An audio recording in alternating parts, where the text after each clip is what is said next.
স্বাগত সংবাদ সন্ধ্যায়, সাথে আছি তসনিমে জান্নাত অর্থী এবং আমি অনিমেষ কর। শুরুতেই জানাবো শিরোনাম। রোববার খুলছে সব স্কুল কলেজ, ঘাটতি পুষিয়ে নিতে ৪ঠা মে থেকে শনিবারও ক্লাস নেওয়ার পরিকল্পনা।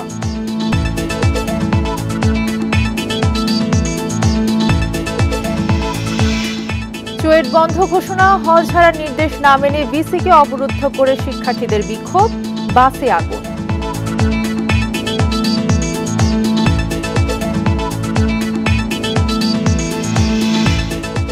আরও ৩ দিন হিট অ্যালার্ট, চুয়াডাঙ্গা ও যশোরে তাপমাত্রা ৪২.২, চাঁপাইনবাবগঞ্জে একজনের মৃত্যু।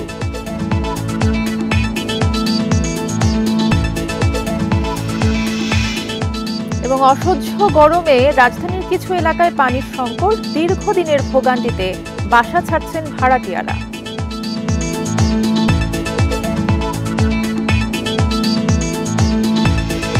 এবারে পুরো খবর। রোববার থেকে খুলছে স্কুল। ঘাটতি মেটাতে পরবর্তী নির্দেশ না দেওয়া পর্যন্ত শনিবারেও ক্লাস চলবে। নতুন শিক্ষাক্রমে শ্রেণীভিত্তিক মূল্যায়নের ক্ষতি এবং সব জেলায় একই তাপমাত্রা না থাকার বিষয়ে আমলে নিয়েই স্কুল খোলার এই সিদ্ধান্ত। তীব্র দাবদাহে শিক্ষা প্রতিষ্ঠান বন্ধ। ঈদের ছুটি শেষে আর খোলা সম্ভব হয়নি স্কুল কলেজ। এই অবস্থায় রোববার থেকে স্কুল খোলার সিদ্ধান্ত নিয়েছে শিক্ষা মন্ত্রণালয়। মন্ত্রণালয়ের সিদ্ধান্ত অনুযায়ী অ্যাসেম্বলি বন্ধ থাকবে। পড়াশোনার ক্ষতি পোষাতে ৪ মে থেকে পরবর্তী সিদ্ধান্ত না আসা পর্যন্ত শনিবারও স্কুল খোলা থাকবে। মাধ্যমিক ও উচ্চশিক্ষা অধিদপ্তর বলছে, নতুন শিক্ষাক্রমে শিক্ষার্থীদের শ্রেণীভিত্তিক মূল্যায়ন করা হচ্ছে। সেক্ষেত্রে দীর্ঘ সময় স্কুল বন্ধ থাকলে পড়াশোনার ক্ষতি হবে। এ অবস্থায় স্কুল খোলা হলে পর্যাপ্ত পানি রাখা, প্রয়োজন ছাড়া শিক্ষার্থীদের বাইরে বের না হওয়া সহ বেশ কিছু নির্দেশনা দেয়া হবে। আমরা কিছু গাইডলাইন তৈরি করছি যে তীব্র যখন তাপদাহ চলছে সেক্ষেত্রে আমাদের শিক্ষার্থীদের ম্যানেজ করা, তাদের যে হেলথ যে ঝুঁকিটা রয়েছে, স্বাস্থ্য ঝুঁকি যেটা রয়েছে, সেটি কিভাবে মোকাবেলা করা যাবে। অভিভাবকরা বলছেন, মাউসির নির্দেশনা ঠিকভাবে মানলে স্কুল খোলা থাকলেও সমস্যা হবে না। যতটুকু সম্ভব হয় যে স্কুলের অতটুকু পর্যাপ্ত পরিমাণে ব্যবস্থা করা উচিত আমি মনে করি। শিক্ষা গবেষকরা বলছেন, তাপমাত্রা আরও বাড়তে পারে, অন্য কোনো প্রাকৃতিক দুর্যোগও হতে পারে। সেক্ষেত্রে স্কুল বন্ধ কোনো সমাধান না।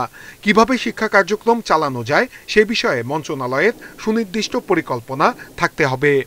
শিক্ষা কার্যক্রম এতদিনের জন্য বাধাগ্রস্ত হয়, তাহলে ওই সমস্ত প্রতিষ্ঠানে আমার প্ল্যান বিটাকে ইমপ্লিমেন্ট করতে হবে যখন থেকে বাধাগ্রস্ত হচ্ছে তার পরবর্তীতে, এবং অল্টারনেটিভ এই জায়গাগুলো থাকলে এবং লোকালি এই ডিসিশনটা মেক করার একটা অথরিটি থাকতে হবে আমার লোকাল শিক্ষা অফিসের মাধ্যমে ওই প্রতিষ্ঠানের। এই ঘটনাগুলো কিন্তু বিভিন্ন জায়গায় আমরা করতে পারি, কাস্টমাইজ করে নেওয়া। এদিকে ভারতের পশ্চিমবঙ্গে প্রায় একই রকম তাপমাত্রা থাকলেও সেখানকার শিক্ষা প্রতিষ্ঠানে স্বাভাবিক শ্রেণী কার্যক্রম চলছে। নূরে আলম, ইন্ডিপেন্ডেন্ট নিউজ, ঢাকা। ৫টার মধ্যে হল ছাড়ার নির্দেশ না মেনে উপাচার্যকে অবরুদ্ধ করে ক্যাম্পাসে বিক্ষোভ করছেন চুয়েট শিক্ষার্থীরা। দুপুরে চুয়েটের সব ক্লাস ও পরীক্ষা বন্ধ ঘোষণা করে হল ছাড়ার নির্দেশ দেয়া হলে শিক্ষার্থীরা প্রশাসনিক ভবনে তালা দিয়ে উপাচার্যকে অবরুদ্ধ করেন। আন্দোলনের ৪র্থ দিনে সকালে রাস্তায় গাছের গুঁড়ি ফেলে ও টায়ার জ্বালিয়ে বিক্ষোভ করেন শিক্ষার্থীরা। একটি বাস ভাঙচুর ও আরেকটি বাসে আগুন দেন। নিহতদের পরিবারকে ২ কোটি টাকা করে ক্ষতিপূরণ সহ ১০ দফা দাবিতে স্লোগান দেন। এদিকে রাস্তা অবরোধ করে রাস্তায় দুর্ভোগে পড়েন সাধারণ মানুষ। সোমবার শাহ আমানত পরিবহনের বাসের ধাক্কায় নিহত হন 2 শিক্ষার্থী তৌফিক হাসান ও শান্ত সাহা। এরপর থেকে ক্লাস পরীক্ষা বর্জন করে বিক্ষোভ করছেন চুয়েটের শিক্ষার্থীরা।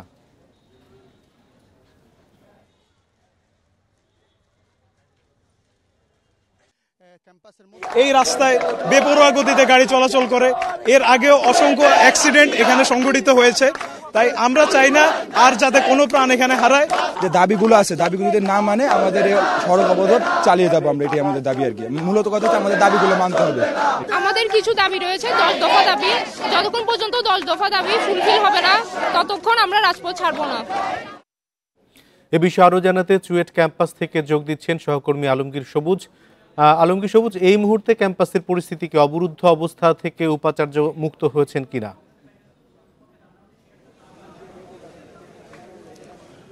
পরিস্থিতি আসলে আগের মতো। এখানে উপাচার্য সহ শিক্ষকরা এখনো তাদের একাডেমিক ভবনে আছেন। অন্যদিকে ক্যাম্পাস জুড়ে আসলে ছড়িয়ে ছিটছে শিক্ষার্থী তারা বলছেন যে যদি যে ঘোষণাটা এসেছে একাডেমিক কাউন্সিলের সভা থেকে বলা হয়েছে যে চুয়েট বন্ধ ঘোষণা করা হয়েছে এবং হল ছাড়ার যে ঘোষণা দিয়েছে সেখান থেকে সরে না আসলে তারা ক্যাম্পাস ছাড়বেন এবং যারা শিক্ষকরা আছেন যাদেরকে অবরুদ্ধ করে রাখা হয়েছে তাদেরকেও যেতে দিবেন না। সে প্রেক্ষিতে তারা ক্যাম্পাসের যে 3টা গেট আছে সবকটি ফটক তারা বন্ধ করে রেখেছেন এবং তারা শহীদ মিনারে অবস্থান নিয়েছেন। অন্যদিকে আপনারা জানেন এই ঘোষণা আসার পরে বিকাল 4টার দিকে আসলে একাডেমি দেয় ক্যাম্পাস বন্ধের। এরপরে আসলে উত্তাল হয়ে ওঠে পুরা ক্যাম্পাস এবং 2টা বাস একটা ক্যাম্পাসের মধ্যে এনে আগুন দেওয়া হয় এবং অন্যটা রাস্তার উপরে আগুন দেওয়া হয়। 2টি বাস আসলে শাহ আমানত সার্ভিসের বাসের ধাক্কায় যে চুয়েটের 2 শিক্ষার্থী নিহত হয়েছেন সেই বাসগুলো আরও 2টা সহ আগে একটা সহ মোট 3টা বাসে অগ্নিসংযোগ করা হয়েছে এবং পুরো ক্যাম্পাস জুড়ে আসলে ওই সময় আসলে উত্তাল পরিস্থিতিতে শিক্ষার্থীরা ছড়িয়ে ছিটিয়ে ছিল। তারা বিভিন্ন একাডেমিক ভবনে তালা দিয়েছে এবং যারা একাডেমিক ভবন এবং উপাচার্য সহ যেই ভবনে যেটা প্রশাসনিক ভবন যারা অবস্থান নিয়েছিলেন সবাইকে অবরুদ্ধ করে রাখে। ওই সময় আসলে গণমাধ্যম কর্মীরাও সেখানে অবরুদ্ধ হয়ে পরে গণমাধ্যম কর্মীদের বের করে দেওয়া হলেও শিক্ষকদের তারা বের হতে দিনে পরে এখানে তারা সাংবাদিকদের সাথে আলাপ করে আরেকটি বিষয় একটু জানতে চাই যে হল ছাড়ার যে নির্দেশ দেয়া হয়েছে সে ব্যাপারে শিক্ষার্থীরা বলছেন যে তারা হল ছাড়বেন না। তারা কি এখনো সবাই হলেই অবস্থান করছেন?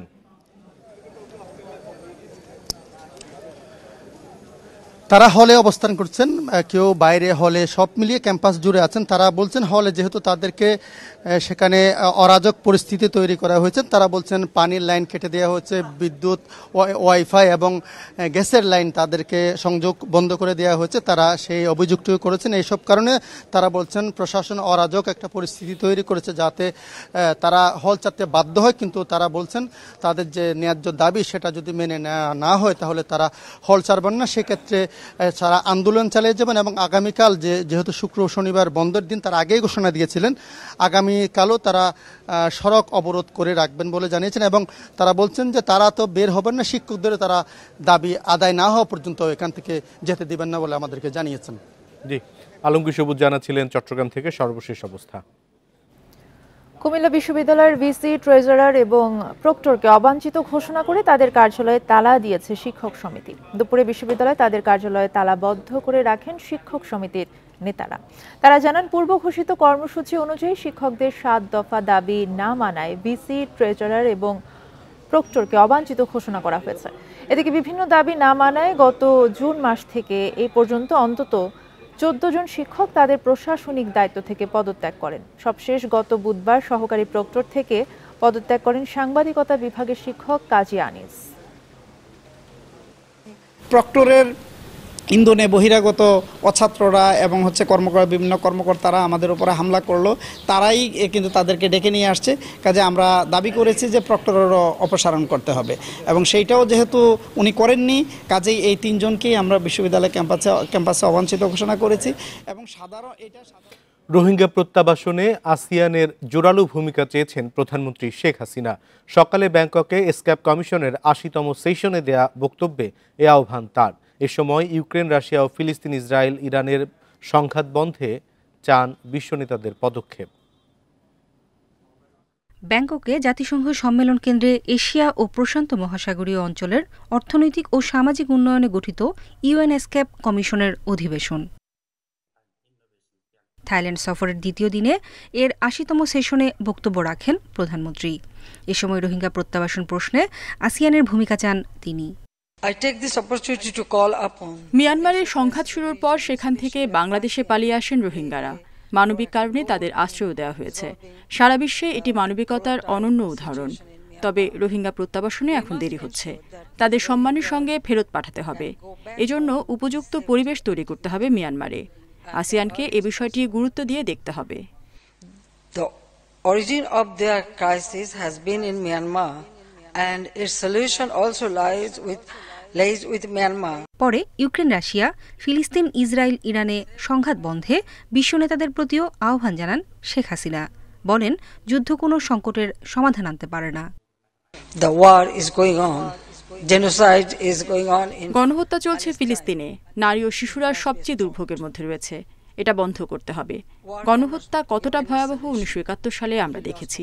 বিশ্বের যেখানেই থাকি না কেন, ফিলিস্তিন সহ যেসব জায়গায় হত্যা অবিচার চলছে তা বন্ধ করতে বলব। they lost their life. পরে গণতন্ত্র প্রতিষ্ঠায় আওয়ামী লীগের ভূমিকার কথা সামনে এনে প্রধানমন্ত্রী বলেন, 2008-এর নির্বাচনে জনগণের ভোটে ক্ষমতায় আসে তার দল। তারপর থেকে ধারাবাহিকভাবে সরকারে থাকায় দেশের উন্নয়ন অব্যাহত রয়েছে। নূরে জান্নাত, ইন্ডিপেন্ডেন্ট নিউজ। বাংলাদেশের মানবাধিকার পরিস্থিতি নিয়ে যুক্তরাষ্ট্রের প্রতিবেদন ধারণাপ্রসূত এবং অনির্ভরযোগ্য বলে দাবি করেছে পররাষ্ট্র মন্ত্রণালয়। বিকেলে মন্ত্রণালয়ের মুখপাত্র সেহেলি সাবরিন এক ব্রিফিংয়ে আরও বলেন, এই প্রতিবেদনে দেশের মানবাধিকার উন্নয়নে সরকারের অর্জনগুলো তুলে ধরা হয়নি। বেশিরভাগ স্থানীয় এবং আন্তর্জাতিক সংস্থা থেকে অনুমান নির্ভর তথ্য নিয়ে প্রতিবেদন তৈরি করা হয়েছে। সে কারণে এতে পক্ষপাত দুষ্ট বিষয়গুলো স্পষ্ট হয়েছে। এছাড়া মানবাধিকার নিয়ে বাংলাদেশ সরকারের অর্জনও তুলে ধরা হয়নি। খালেদা জিয়া গৃহবন্দী নন। মার্কিন প্রতিবেদনে বিএনপির চেয়ারপারসন প্রসঙ্গে দেওয়া তথ্য সঠিক নয়। Broad generalized inferences. রাজধানী সহ সারা দেশে চলমান হিট অ্যালার্ট আরও 3 দিন বাড়ানো হয়েছে। মাঝারি থেকে তীব্র তাপপ্রবাহ বয়ে যাওয়ায় এই সতর্কতা আরও বাড়ার শঙ্কা রয়েছে। আর আজ দেশে সর্বোচ্চ তাপমাত্রা চুয়াডাঙ্গা ও যশোরে 42.2 ডিগ্রি সেলসিয়াস। এদিকে আগামী 5 দিন বৃষ্টির কোনো সুখবর দিতে পারছে না আবহাওয়া অফিস। সেই সাথে মে মাসেও দাবদাহের রয়েছে পূর্বাভাস। বৈশাখের শুরু থেকেই রুদ্ররূপে প্রকৃতি। তীব্র খরতাপে পড়ছে সারা দেশ। তাপমাত্রা ওঠানামা করছে 38 থেকে 42 ডিগ্রি সেলসিয়াসে। বেলা বাড়ার সঙ্গে সঙ্গে প্রখর রোদের কারণে বাড়তে থাকে গরমের তীব্রতা। প্রচণ্ড গরমের অস্বস্তি ঘরে বাইরে। সবচেয়ে বেশি বিপাকে খেটে খাওয়া শ্রমজীবী মানুষ। গরম মানে অনেক কষ্ট হচ্ছে ভাই, ঠিক আছে।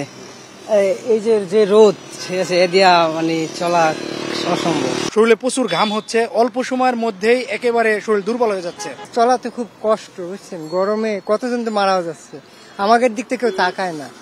এপ্রিলেই 3য় দফায় দেশ জুড়ে দেয়া হলো হিট অ্যালার্ট। আপাতত রোববার পর্যন্ত জারি করা হলেও আরও বাড়তে পারে সতর্কতার সময়। আবহাওয়া অধিদপ্তর বলছে, বাতাসে জলীয় বাষ্প বেশি থাকায় গরম অনুভূত হচ্ছে তাপমাত্রার চেয়েও বেশি।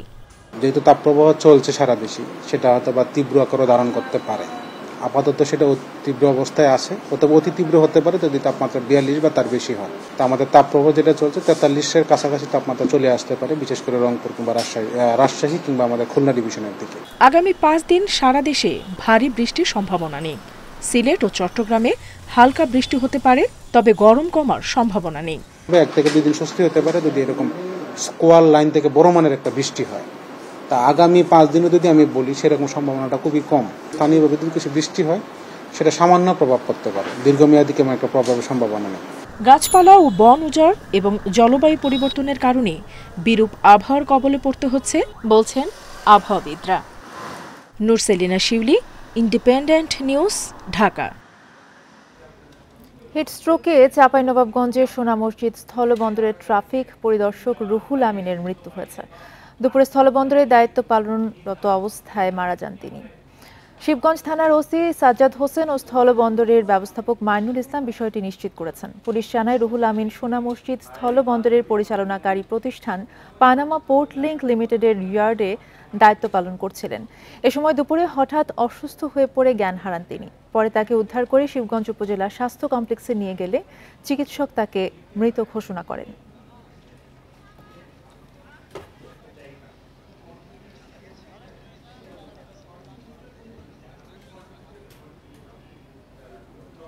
মোহাম্মদপুর, আগারগাঁও, ভাসানটেক সহ রাজধানীর কয়েকটি এলাকায় তীব্র পানি সংকট দেখা দিয়েছে। তীব্র গরমের এই সময়ে কোনো এলাকায় পানি নেই 20 দিনেরও বেশি। এ অবস্থায় চরম ভোগান্তিতে এসব এলাকার বাসিন্দারা। ওয়াসা ও স্থানীয় জনপ্রতিনিধিদের কাছে বারবার ধর্ণা দিয়েও সমাধান না পাওয়ায় ক্ষুব্ধ ভুক্তভোগীরা। ঠিক আছে। মোহাম্মদপুরের শেরশাহ সুরি রোডের বাসিন্দা শারফুদ্দিন আহমেদ মনির। 2 ছেলে মেয়ে নিয়ে বহুতল এ ভবনে বসবাস তার। প্রায় 3 সপ্তাহ ধরে তীব্র পানি সংকটে দিশেহারা পরিবারটি। দুঃখের কথা আর বলেন না, মনে করেন কোনো রকমে এই পরিস্থিতি সামাল দেওয়ার জন্য আমরা মসজিদ থেকে যে আমি এখন পানি আনতে যাব, মসজিদ থেকে পানি এনে মনে করিনি, কেউ গোসল পানিও করিনি এখন পর্যন্ত। ঈদের আগে শেরশাহ সুরি রোডের বাইতুল ফালা মাদ্রাসার পাম্পটি নষ্ট হয়ে যায়। এলাকাবাসী জানায় পানি সংকটের কারণে ভোগান্তি চরম আকার ধারণ করেছে। কোনো রকম খালি জীবনটা বাঁচানোর জন্য অনেক কষ্ট করে আমরা চলতেছি। রান্না বান্না তো বন্ধই হয়ে গেছে, খাবার বাইরে থেকে কিনে আনতেছি, খাবার পানি বাইরে থেকে কিনে আনতেছি, এইভাবে জানি আর আমাদের চলতে না হয় এই এত গরমে। এদিকে 2 মাসেরও বেশি সময় ধরে তীব্র পানি সংকটে আগারগাঁওয়ের 6তলা গার্মেন্টস এলাকার হাজারো পরিবার। মার্চের শুরু থেকেই লাইনের সমস্যা দেখা দিলেও ওয়াসার টনক নড়ছে না। আমাদের বাচ্চা কাচ্চারা সহ আমাদের পরিবারের লোকজন আসলে সবাই এই পানি সংকটের কারণে অসুস্থ হয়ে যাচ্ছে। আমি নিজেই টাইফয়েড আক্রান্ত হয়েছি। হ্যাঁ, ভবন মালিকদের অভিযোগ ওয়াসার পানি কিনতে গাড়িপ্রতি বকশিশ দিতে হয় কয়েকশো টাকা। পানির কষ্টে অনেকে বাসা ছাড়ছেন বলেও জানান তারা। 38 চলে গেছে, এখন এই 1 তারিখে মনে আর 26টা বাড়তে যাবে। কারণ যেখানে পানির সমস্যা এখানে থেকে না থাকা একই কথা। তবে ওয়াসার দাবি প্রতিদিন 270 কোটি লিটার পানির চাহিদা থাকলেও তারা উৎপাদন করছে এরও বেশি। পানি সংকটের ঘটনাকে বিচ্ছিন্ন বলছে সংস্থাটি। যেহেতু মেশিনে চলে পুরো সিস্টেম, মেশিন ব্রেকডাউন হতেই পারে, তো আমরা তাৎক্ষণিকভাবে সেটা ব্যবস্থা নেই। হয়তো যতক্ষণ সময় লাগে আমাদের এটাকে রিপেয়ার মেনটেন্যান্সের জন্য, ততক্ষণ সময় হয়তো কিছুটা ভোগান্তি হতেও পারে এলাকা বিশেষে। আগারগাঁও, মিরপুর ও মোহাম্মদপুর শুধু নয়, তীব্র গরমে পানি সংকটে ও দুর্ভোগে উত্তর ভাসানটেকের বাসিন্দারাও। দ্রুত এ সংকট দূর করার অনুরোধ ভুক্তভোগীদের। Buddhadeb Kundu, Independent News, Dhaka. উপজেলা নির্বাচন ব্যর্থ হলে 7 জানুয়ারির ভোটে প্রতিষ্ঠিত গণতন্ত্র ব্যাহত হবে বলে মন্তব্য করেছেন প্রধান নির্বাচন কমিশনার কাজী হাবিবুল আওয়াল। সকালে রাজধানীর আগারগাঁওয়ে নির্বাচন ভবনে 6ষ্ঠ উপজেলা নির্বাচন উপলক্ষে আইন শৃঙ্খলা বিষয়ক সভায় এই মন্তব্য করেন সিইসি। যে কোনো মূল্যে নির্বাচন সুষ্ঠু করার উপর গুরুত্ব দেন তিনি। আগামী 8 মে থেকে শুরু হচ্ছে 6ষ্ঠ উপজেলা নির্বাচন। এ উপলক্ষে বৃহস্পতিবার মাঠ প্রশাসনের সাথে কমিশনের বিশেষ সভা অনুষ্ঠিত হয়। সভায় সভাপতিত্ব করেন প্রধান নির্বাচন কমিশনার কাজী হাবিবুল আওয়াল। প্রতিটি জেলায় 4টি ধাপে নির্বাচন অনুষ্ঠিত হবে। এতে অন্য 4 নির্বাচন কমিশনার, জনপ্রশাসন মন্ত্রণালয়ের সিনিয়র সচিব, পুলিশের আইজিপি, মন্ত্রিপরিষদ বিভাগের সচিব, ডিসিএসপিরা উপস্থিত ছিলেন। সবার আলোচনার বিষয় ছিল সুষ্ঠু ও সুন্দরভাবে নির্বাচন অনুষ্ঠানের জন্য মাঠ পর্যায়ে কী ধরনের প্রস্তুতি প্রয়োজন এবং তা কতটুকু নেওয়া হয়েছে। পুলিশের মহাপরিদর্শক মহোদয় আছেন, তারাও আজকে। সবার শুরুতে সিইসি বলেন, ভোটাররা যেন নির্বিঘ্নে ভোট দিতে পারে সেই ব্যবস্থা করতে হবে। আমাদের দেশের নির্বাচনে অনেক সময় কিছুটা উচ্ছৃঙ্খলতা হয়ে থাকতে পারে, সহিংসতা হতে পারে, এগুলো যেন না হয় সেই দিকটাও আমাদের দেখতে হবে। নির্বাচনটা যাতে অবাধ হয়, যারা ভোটার তারা যেন এসে নির্বিঘ্নে ভোট প্রদান করে আবার নির্বিঘ্নে বাড়ি ফিরে যেতে পারেন। সুষ্ঠুভাবে উপজেলা পরিষদ নির্বাচন আয়োজনে ব্যর্থ হলে গণতন্ত্রের অগ্রযাত্রা ব্যাহত হতে পারে বলে শঙ্কা প্রকাশ করেন সিইসি। নির্বাচনটা নির্বাচন, এই জিনিসটা আমাদের বুঝতে হবে। যদি এক্ষেত্রে আমরা ব্যর্থ হই তাহলে আমাদের যে গণতন্ত্রের যে অগ্রযাত্রা, যেটার দৃষ্টান্ত আপনারা প্রতিষ্ঠিত করেছেন বিগত সাধারণ নির্বাচনে, সেটাও ক্ষুণ্ণ হয়ে যেতে পারে। প্রতি ইউনিয়নে নির্বাহী ম্যাজিস্ট্রেট ও উপজেলায় 2 থেকে 4 প্লাটুন বিজিবি মোতায়েন থাকবে। এছাড়া প্রয়োজনে অতিরিক্ত জনবল দেয়া হবে বলে জানিয়েছে নির্বাচন কমিশন। আমাদের নির্বাচনের মতোই হয়ে থাকে। Mahmudul Hasan, independent News, Dhaka. প্রতিমন্ত্রী জুনায়েদ আহমেদ পলকের প্রভাব বিস্তারে নাটোরের সিংড়া উপজেলা নির্বাচনে মনোনয়নপত্র দাখিল করতে না পারায় ভোট স্থগিত ও দায়ীদের বিরুদ্ধে ব্যবস্থা চেয়ে হাইকোর্টে রিট করা হয়েছে। আসাদুজ্জামান নামে মনোনয়নপত্র দাখিল করতে না পারা এক ব্যক্তি রিটটি দায়ের করেন। বৃহস্পতিবার বিচারপতি মোস্তফা জামান ইসলাম ও বিচারপতি মোহাম্মদ আতাবুল্লাহর বেঞ্চ রিটের শুনানির জন্য আগামী 28শে এপ্রিল দিন ধার্য করেছে। রিটকারীর আইনজীবী জানান, নির্বাচনে প্রতিমন্ত্রী জুনায়েদ আহমেদের শ্যালক ও আওয়ামী লীগ নেতা লতিফুল হাবিব প্রার্থী হওয়ায় ভয়ভীতি দেখিয়ে অন্য কাউকে মনোনয়ন দাখিল করতে দেয়া হয়নি। তারপরও দেলোয়ার নামে এক ব্যক্তি মনোনয়ন দাখিল করলে তাকে অপহরণ করে মারধর করা হয়। পরে দলের চাপে মন্ত্রীর শ্যালক প্রার্থিতা প্রত্যাহার করেন। এতে দেলোয়ার হোসেনকে বিনা ভোটে নির্বাচিত ঘোষণা করা হয়। সিংড়া উপজেলায় নতুন করে নির্বাচন আয়োজন চেয়েছেন রিটকারী। পিটিশনের প্রেয়ার হলো, ওনারা ইলেকশন করতে চেয়েছিলেন উপজেলা চেয়ারম্যান পোস্টের জন্য, উনি যিনি পিটিশন হয়েছেন ওনারা নমিনেশন পেপার সাবমিট করতে পারেননি। ওনাদের উপর ইনস্ট্রাকশন ছিল নমিনেশন পেপার কিনতেই পারেননি। এখন দেলোয়ার হোসেন এককভাবে একক প্রার্থী থাকে, ওনাকে আনঅপোজ ডিক্লেয়ার করে দিয়েছে। তিতাস গ্যাসের সিস্টেম লস 22 থেকে 7.5% নামিয়ে আনা হয়েছে বলে দাবি করেছেন জ্বালানি প্রতিমন্ত্রী নসরুল হামিদ। বৃহস্পতিবার বিকেলে রাজধানীর কারওয়ান বাজারে তিতাসের প্রধান কার্যালয় পরিদর্শন শেষে সাংবাদিকদের একথা জানান তিনি। প্রতিমন্ত্রী বলেন, অবৈধ সংযোগ বিচ্ছিন্ন এবং প্রিপেইড মিটার স্থাপনের কারণে ঘাটতি কমিয়ে আনা সম্ভব হয়েছে। গত 2 বছরের প্রচেষ্টায় প্রায় 15% সিস্টেম লস কমেছে, যা শূন্যের কোঠায় নামিয়ে আনার কাজ চলছে। প্রতিমন্ত্রী জানান, 2 বছরে শিল্পে 336টি, 445টি বাণিজ্যিক, ক্যাপটিভ 97টি এবং 13টি সিএনজি ফিলিং স্টেশনের অবৈধ সংযোগ সহ 989 কিলোমিটার সংযোগ বিচ্ছিন্ন করা হয়েছে। এই সময় জরিমানা করা হয়েছে 604 কোটি টাকা। পুরা তিতাসকে ঢেলে সাজানোর জন্য ইতিমধ্যে আমরা ব্যবস্থা নিয়েছি। স্মার্ট বাংলাদেশকে সামনে রেখে আমরা ইতিমধ্যে জ্বালানি বিভাগকে বলছি তাদের একটা রোড ম্যাপ তৈরি করার জন্য। স্মার্ট বাংলাদেশ মানে খালি টেকনোলজি না, তার সাথে বাকি অনেক বিষয়গুলো আছে। টেকনোলজি হলো একটা কম্পোনেন্ট স্মার্ট বাংলাদেশে, সুতরাং বাকিগুলো যাতে এই প্ল্যানের মধ্যে আসে এবং প্ল্যান ধরে ধরে আমরা কাজ করতে পারি সেই ব্যবস্থা নেওয়া হয়েছে। ডিজিটাল ক্যাম্পেইনের আওতায় রেজিস্ট্রেশনের মাধ্যমে ওয়ালটন এসি কিনে 10 লাখ টাকা পেয়ে মিলেনিয়ার হলেন গাজীপুরের আব্দুল আলী। বিকেলে শ্রীপুর উপজেলার রাজাবাড়ি বাজারে ওয়ালটন প্লাজার সামনে এক অনুষ্ঠানে তার হাতে টাকার চেক তুলে দেন চিত্রনায়ক আমিন খান এবং অভিনেতা মনোয়ার হোসেন ডিপজল। নগদ পুরস্কার হাতে পেয়ে উচ্ছ্বসিত আলী ও তার পরিবার। অনুষ্ঠানে উপস্থিত ছিলেন ওয়ালটন প্লাজার chief divisional officer Sadat Hossain, divisional credit manager Saleh Ahmed, Walton এসির ব্র্যান্ড ম্যানেজার খলিলুর রহমান সহ ঊর্ধ্বতন কর্মকর্তারা। দেশব্যাপী চলমান ডিজিটাল ক্যাম্পেইন সিজন 20 এর আওতায় ওয়ালটনের পণ্য কিনে মিলেনিয়ার হওয়ার সুযোগ পাচ্ছেন ক্রেতারা।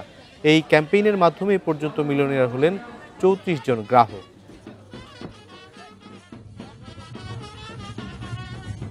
ভালো পণ্য, বাংলাদেশের পণ্য, দেশি পণ্য, অবশ্যই আপনারা বিদেশি থেকে ওয়ালটনকে ব্যবহার করতে পারেন। ওয়ালটন অবশ্যই আপনাদের খেজমতে থাকবে। এই ছিল এখনকার সংবাদে। ইন্ডিপেন্ডেন্ট টেলিভিশনের সব খবর ও বিস্তারিত জানতে চোখ রাখুন ফেসবুক, ইউটিউব এবং এক্সে। এতক্ষণ সাথে থাকার জন্য ধন্যবাদ।